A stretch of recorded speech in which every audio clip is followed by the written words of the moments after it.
Praise to the lord. ఈరోజు దేవుడు మనకిచ్చినటువంటి వాగ్దానం ఏంటంటే యెషయా గ్రంథము 60వ అధ్యాయము 14వ వచనం. నిన్ను తృణీకరించిన వారందరూ వచ్చి నీ పాదముల మీద పడెదరు. ఆమేన్. ఎవరైతే మనల్ని తృణీకరించున్నారో, ఎవరైతే మనల్ని తక్కువ చేసి హేళన చేసి మాట్లాడుతూ ఉన్నారో, ఎవరైతే మనల్ని అవమానిస్తూ ఉన్నారో, ఎవరైతే నీ స్థాయి అంత లేదు, నీకు ఆ స్థాయి కాదు నీది అని ఎవరైతే మాట్లాడుతూ ఉన్నారో, ఎవరైతే మన యొక్క అభివృద్ధిని అడ్డుకోవాలని చూస్తూ ఉన్నారో, వారందరినీ దేవుడు మన పాదాల మీద పడవేయబోతూ ఉన్నాడు.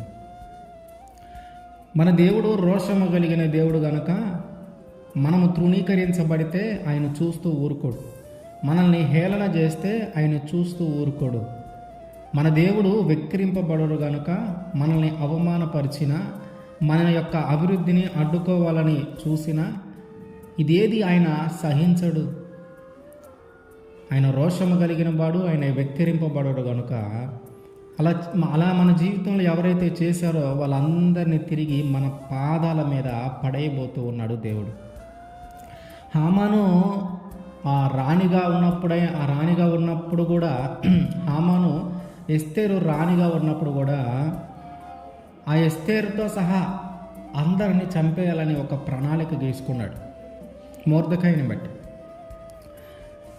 ఆమె రాణి, మరి ఆమెతో ఎందుకులే, మిగతా ఆ జనం ఎవరైతే ఉన్నారో మిగతా వాళ్ళని చూద్దాం, ఆ జనంలో ఏం గడువు ఉందా లేదా అనేది ఏం పరీక్షించుకోకుండా, ఏం తెలుసుకోకుండానే ఆ ప్రజలందరినీ చంపేయటానికి తాకీదులు పుట్టించాడు రాజు చేత. చివరికి తన ప్రాణము రక్షించుకున్నట కొరకు, ప్రాణ భిక్ష కొరకు అదే ఎస్తేరు యొక్క పాదాల మీద పడేశాడు దేవుడు. అంటే ఎవరైతే మనల్ని తృణీకరిస్తూ ఉన్నారో, ఎవరైతే మన లెక్కలేనితనంగా మాట్లాడుతూ ఉన్నారో, ఎవరైతే మనల్ని హేళన చేస్తూ ఉన్నారో వారందరినీ తిరిగి మన పాదాల మీద పడేలాగే దేవుడు చేస్తాడు.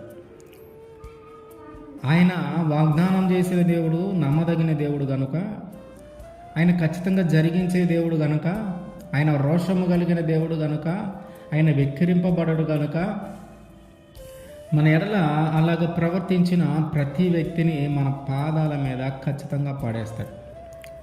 ఎలాగైతే ఎస్తేరు పాదాల మీద పడి నా ప్రాణమును కాపాడు, ప్రాణభిక్ష పెట్టండి అని చెప్పి హామాను ఎస్తేరు రాణిని అడిగాడు, అలాగే వారు కూడా మన పాదాల మీద పడి మనల్ని క్షమించమని అడగాలి.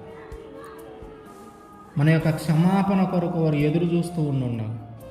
అట్లాంటి పరిస్థితులను దేవుడు మన జీవితంలో జరిగించబోతూ ఉన్నాడు. అట్లాంటి ఒక గొప్ప కార్యాలను దేవుడు మన జీవితంలో జరిగించబోతూ ఉన్నాడు. ఆమేన్.